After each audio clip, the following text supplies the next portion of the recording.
কি বুড়ি এখন কেমন লাগে? হ্যাঁ, খুব জ্বালাস আমাকে তাই না? আমি আমার বয়ফ্রেন্ড বাড়িতে নিয়ে আসি, ছেলেকে বলে দিবি তাই না? তো ছেলেকে বলার সাথে আজকে কি জীবনের মতো মিটিয়ে দেবো। দাঁড়া, কত ধানে কত চাল, আজকে তোকে আরো বেশি করে বুঝাবো।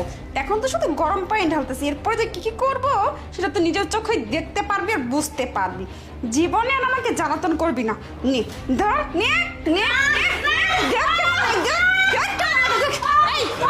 ওকে ধরো তো আজকে, ওকে আজকে লাঠি লাঠির কোনো দরকার নেই। যথেষ্ট। আমার হাত লোহার মতো শক্ত, লাঠির থেকে বেশি কাজ। আরে এই জায়গায় ইয়ে করো, এই জায়গায় ইয়ে করো। হ্যাঁ, দেখ আজকে তোকে জন্মের শিক্ষা দিয়ে তারপরে ছাড়বো। আরে ঠেসে ধরো তো,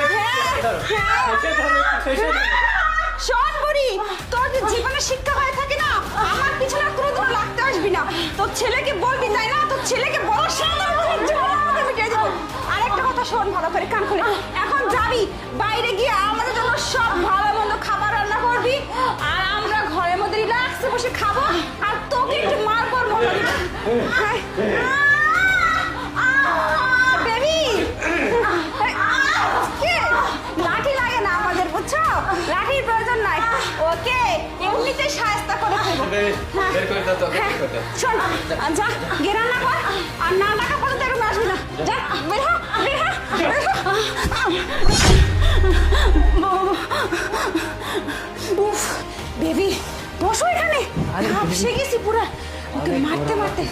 হ্যাঁ যাই হোক, শোনো একটু রেস্ট করে নি, ও খাবার রান্না করবে, খেয়ে দে, তারপরে আবার ওকে মারতে শুরু করবো, ঠিক আছে?